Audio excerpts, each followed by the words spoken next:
Okay, so next I would like to welcome our commencement speaker, Sendek. So before we get to the lovely speech I know he has prepared, I would like to mention just a few of his accomplishments. Not only was he involved in student government here at YHS, he graduated in 2008 as a co-valedictorian and was off to UC Davis in 2009.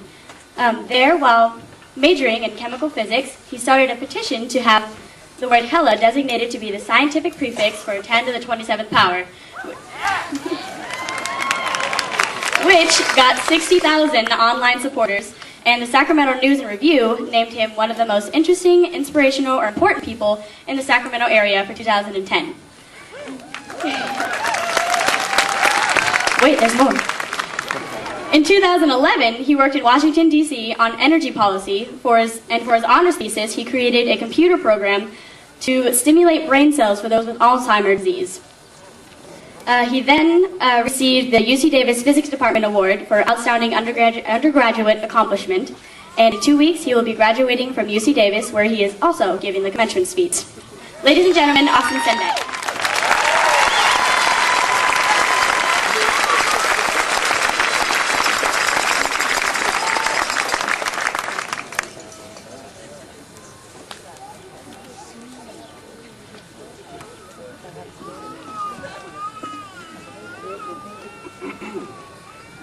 Thank you for that introduction, Katie. Hello and good morning, class of 2012, friends and family. I'm honored to have the chance to be with you for your commencement today. And I'm also very happy to see that the retirement home gave permission for Mr. Noon and Mr. McKee to come down and join us today.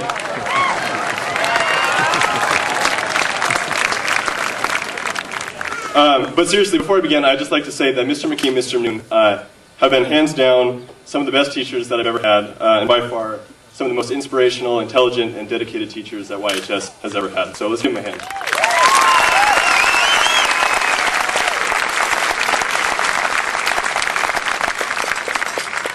So let me begin by giving you, the class of 2012, my utmost congratulations for your outstanding achievement of graduating from Yreka High School. Your presence here today testifies to your dedication and hard work, and I know I speak on behalf of this entire community when I say that we are proud of what you've accomplished. I also sincerely hope that you made it through the final stages of your senior project without too much emotional damage. So as Katie said, I graduated from YHS in 2008. But you know, the time just flies, and I swear sometimes it feels like it's only been 4 years since I was last up here. But when I did graduate, I asked Mrs. Henry if I could give the commencement address in 2016, and I think she sort of reluctantly agreed.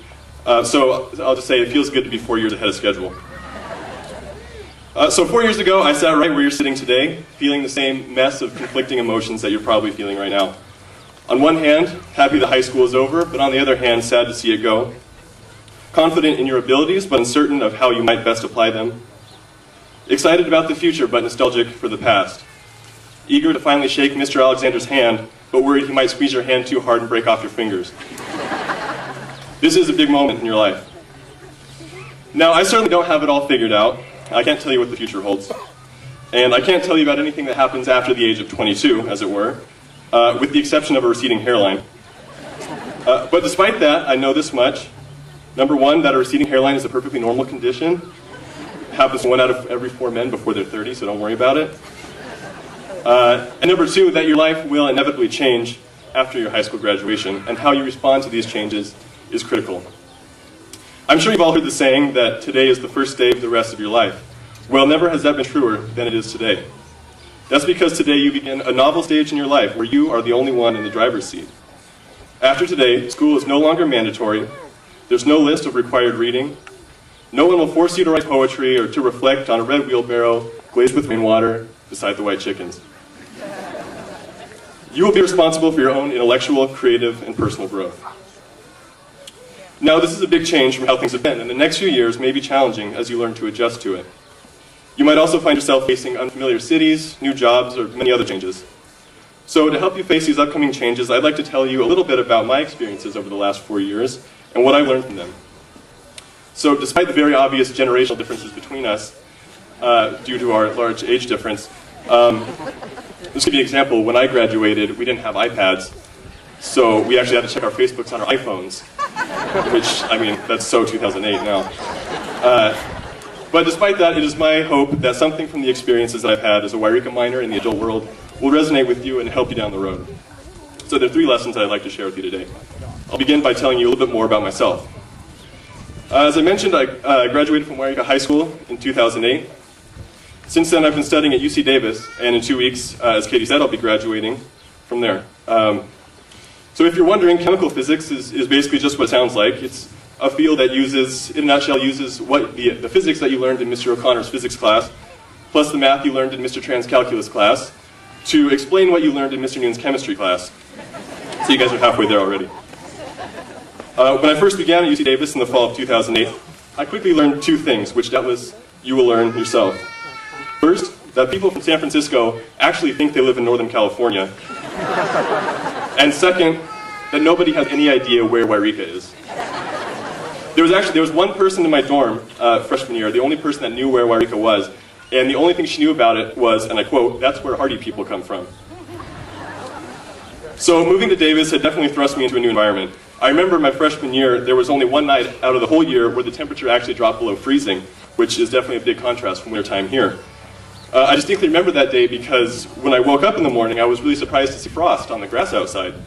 But I also distinctly remember that day because all morning I kept being woken up by those in my dorm who had grown up in Los Angeles, who would wake up, take one look at the frost outside, and shriek with excitement because it was the first time they'd ever seen snow. So as time went on, my friends became mystified by this Yreka place that I would speak of. Most of my friends couldn't believe that we regularly have deer come into our yards, and they were even more perplexed as to why we would do everything we could to keep these no-good, flower-eating, Bambi wannabes as far out of our yard as possible. They also couldn't believe that I could go through my high school yearbook and tell them the names of almost everybody in my class, as well as the name of all their siblings and the names of their parents. Additionally, they weren't too sure what I said when I told them that the biggest threat on the streets after dark is Sasquatch, nor did they understand why I kept pronouncing it Sasquatch. So it didn't take me long to realize that I had grown up in a very different place than most people do. And I learned through my interactions with people from all over that growing up in Yreka had given me a unique perspective and character. You may not realize it now, but you'll soon discover as your adult life unfolds that you are similarly unique. Here's what I mean by that. Growing up in Yreka, you observe and develop an appreciation for things that many other people might just skip over. For one, the incredible friendliness of people in the community. I mean, the closest thing we have here to traffic jams are, they happen when 4 people come to a 4-way stop at the same time and everyone refuses to go first. Or the fact that everyone in your class is basically friends with everyone else. Maybe you've come to appreciate the agricultural work that feeds our nation's families. Or you've developed a strong sense of respect and appreciation for nature after getting to look at a 14,000-foot tall mountain every day. So many of these experiences are certainly not unique to Yreka, but at the same time, not everyone gets to have exposure to these sorts of things. And unfortunately, there are a lot of places out there that could use a little more Yrekan perspective. So while there may be things that you dislike about this town, there are certainly things that you should keep with you. Wherever you go, don't forget about the pleasure of a tightly knit community or the beauty of nature. Wherever you go, don't forget your small town roots. The second experience I'd like to tell you about occurred during my sophomore year in college, and Katie alluded to this earlier. So this began as a joke between my lab partners and I. We were in lab, and I'd been given the task of recording data for the day's lab. So I asked one of my lab partners how many volts she had measured in the circuit that we had built, and we were trying to measure the voltage. She replied offhandedly without really thinking about it, "Oh man, there's hella volts." So as soon as she said that, something clicked, and I immediately thought that hella-volts sounded awfully similar to something like megavolts or gigabytes. So among ourselves, we kind of started joking about using hella as a scientific prefix, as in the distance is 4 helimeters. That night, mainly as a joke, I created a page on Facebook dedicated to petitioning the international body that presides over scientific standards and units, called the Consultative Committee for Units, to make hella an officially recognized scientific prefix.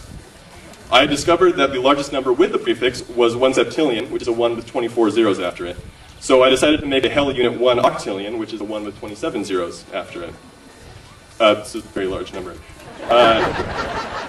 Within 2 weeks, over 10,000 people, mostly from Northern California, had found the page and voiced support for my suddenly serious petition.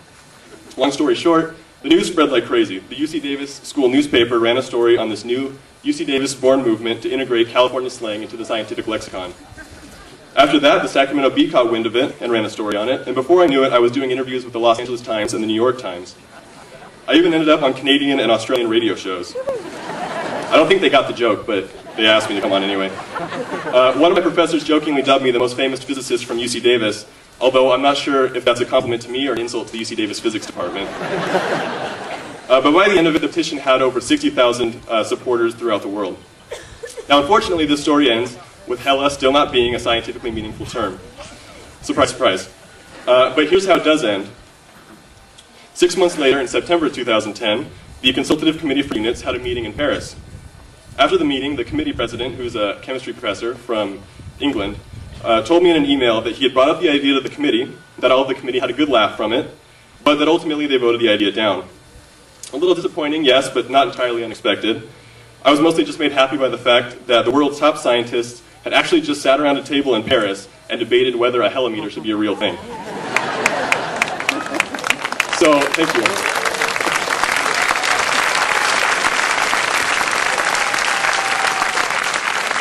So I tell you this story because it taught me a valuable lesson. First off, it taught me what it's like to hear my 80-year-old grandma tell me that I'm hella cool. But more importantly, the experience taught me that it's not impossible to make yourself heard and to make an impact. That all it takes is a good idea and some strategic marketing, and your audience will appear. I tell you this because I want you to know that even though the world is huge, it is not beyond your grasp. If I could make international news for something so completely nonsensical as petitioning to make a borderline cuss word an international scientific standard, then you and I can certainly make an impact with something that really matters. If there's a change you want to see, don't be afraid to pursue it. You may be from a small town, but you can certainly make a big splash. The third and final point I'd like to share with you is simply this. As you begin a search for your future career, find what it is that truly makes sense to you. When I graduated high school, I had decided I wanted to study chemical engineering in college. I had made the decision based on the fact that, as I said, I really like physics, math, and chemistry, and chemical engineering seemed to represent sort of the perfect combination of those three. But once I got a year and a half into college, I realized that engineering wasn't quite what I had anticipated. I had enjoyed the rigorous applications of calculus that I encountered in my math and physics classes, but I found myself struggling to appreciate the more algebra-heavy math that engineering required. In addition, the goals of my work didn't seem satisfying to me. I would often ask myself, what's the motivation here, or why do I care about this? Even though engineering is a great career, the projects just didn't appeal to me personally. To me, something like designing a manufacturing plant, while that may be interesting to someone else, just seemed like sort of a detail in the larger picture. But to my fellow engineering majors, it was a key component of that picture. It made sense to them, and it was what they wanted to contribute to society. So meanwhile, I was beginning to discover that physics, on the other hand, did make sense to me. I understood the math, the work, and the applications. My friends from engineering hated it, and they thought the physics research was pointless. But I saw the research in physics as some of the most interesting and important work going on. Slowly, I began to realize that engineering just didn't make sense to me, but physics did. So I took a leap of faith and changed fields. I changed from what is widely recognized as the major with the highest starting salary to a field with much different job prospects. My dismayed friend in engineering liked to tell me the following joke. What's the difference between a large pizza and a physics major? Anyone know? A large pizza can feed a family. I had no idea what I was going to do in physics, but I knew that that was where I wanted to be. But after I took that leap of faith, everything worked out. I found myself enjoying my work and succeeding in it. And because I actively sought out opportunities, I found many of them. And some of them Katie mentioned in my introduction. In addition, I was able to study topics that truly captivated me, including nuclear physics, quantum mechanics, and my personal favorite, relativistic electrodynamics. I mostly just wanted to say that because it sounds cool. So the point of telling you this, of course, isn't to dissuade you from going into engineering. The point is to find what makes sense to you personally and pursue it. Actively search to find what it is you're good at, what interests you, and what allows you to make what you feel is a valuable contribution to society. An engineer might think that a physicist is only working in the unimportant details, and a physicist might say the same thing about an engineer. But each of them, their work is important and worth pursuing. So find something worth pursuing, and don't settle for anything that feels like only a detail to you. Because if you take that leap of faith towards what you find truly makes sense, the opportunities will be waiting. So to summarize, remember your small town roots, don't forget that you can make an impact, and find what it is that makes sense to you. These lessons came to me from my post-YHS experiences, and I hope that you'll find them meaningful as you begin yours. Today marks a turning point in your life. There are big changes on the horizon, and it's important to respond to these changes with confidence, resilience, and hard work. And the reason why is because, without a doubt, your best days lie ahead of you, and they're worth fighting for. Today we celebrate your commencement, the word commencement itself meaning beginning, not end. High school is certainly an unforgettable experience, but graduation does not mark the end of your life's adventures. It marks their commencement. Class of 2012, today truly is the first day of the rest of your life. Good luck and Godspeed. Thank you.